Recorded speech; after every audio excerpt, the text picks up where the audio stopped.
Chapter ma piero ang'wen gadek. Nyohenk dolith ilowo.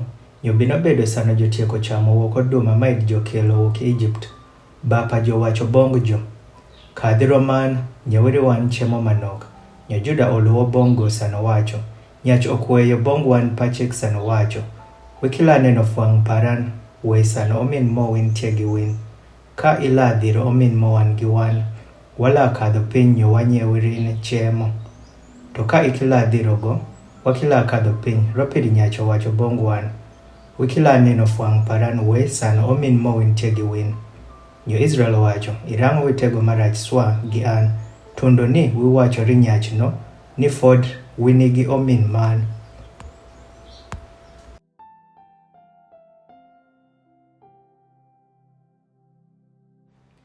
Nyo jo wacho, nyacho penjo wan motire kuom suny mo wan kod kuom jorem mo wan sano wacho.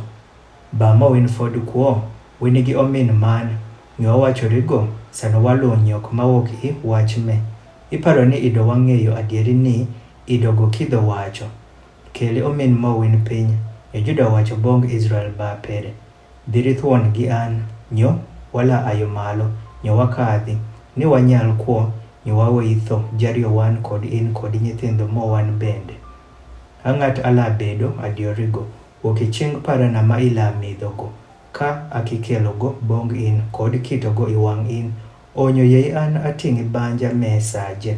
Ropiru we ni ka idowa kikincho adieri pa ma idowa tieko gik sa marario me.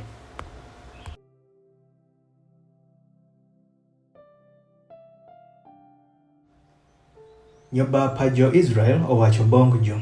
Ka gime ripo bedo ameno pama. Timi gime. Kethi ikative mo win foot makub matie ilowo. Bende witing piny michri nyach. Ng'web manok kod mo kich manok. Ng'wem kod ng'weg eido kod lad. Bende teri pesa maromo didio i ching mowin. Kod pesa mokel roman i dhoke pakatis mowin.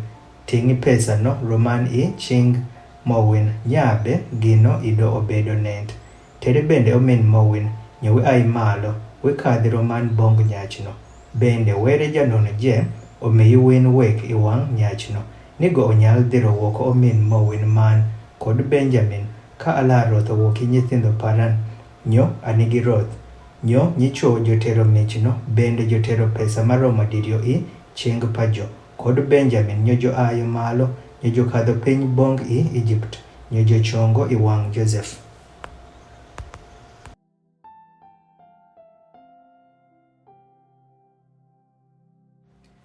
Nyo isa ma Joseph oneno Benjamin gi jo, go owacho ri jarwe pa ot pere, keli nyicho me pecho.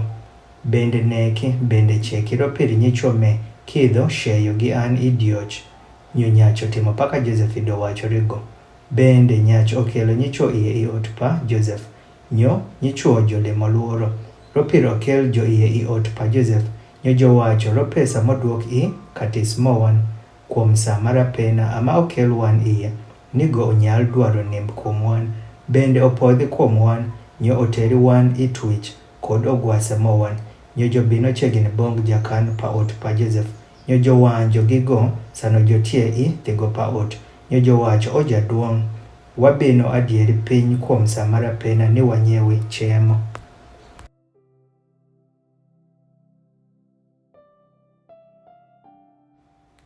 Nyo bino bedo sano watieko tundo ika bedo. Ni wayawo katis mo wan. Nyo neni. Kis pesa pa nyach dotie i dhoke pa katis pere. Pesa mo wan i pek maromo. Nyo wakelo pesa mero man i ching mo wan. Bende wakelo pesa man i ching mo wan. Ni wanyewi chemo. Wakuya ng'at moketho pesa mo wan i katis mo wan. Nyogo owacho. Siemo bedi gi win wei win luoro. Were mo win kod were pa ba mo win. Amomiyo win George i katis mo win. Ang'at ma ido nigi pesa mo win. Nyo go okelo Simeon woko bong jo. Nyo nyach okelo nyicho iye i ot pa Joseph. Nyo omiyo jopi. Nyo joluoko tien pa jo. Bende go omiyo chog bong ogwase pa jo. Nyo jo wuodho mich ma id jo kidho miyo Joseph. Sano fod ko bino i dioch. Ropirid jo tieko winjo ni jo kidho chamo mgat kenyo.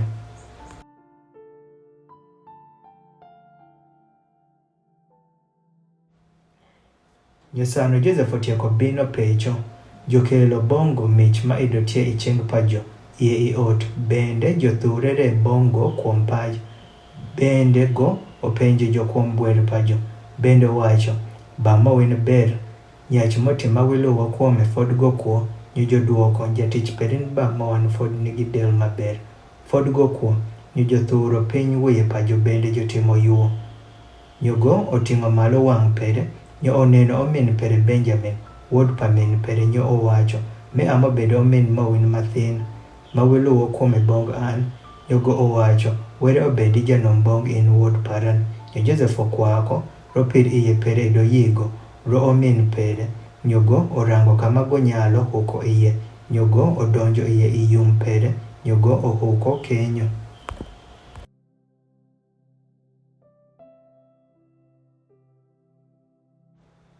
Nyogo oluoko fwang' pere. Nyo okadho wuoko bende opwedere. Nyo owacho kiti mogat. Nyo jo kitorigo kend go won kod rijo kend jo. Kod rijo Egypt. Maido chemo gigo kend jo ropir jo Egypt kinyal chamo mogat gi jo Hebrew. Ropir gino bedo gima rosh bong jo Egypt. Nyo jo bedo piny iwango. Janyuap sanolu nyuot pere. Kod masith sanolu soi pere. Nyo nyicho jo vorachel kuom man. Bende go otero. Nyo odhiro chemo bong jo. Woki wango. To chemo pa Benjamin do diti di bich. Loyo apa jo min pere. Nyo jo madho bende jo limo reny gigo.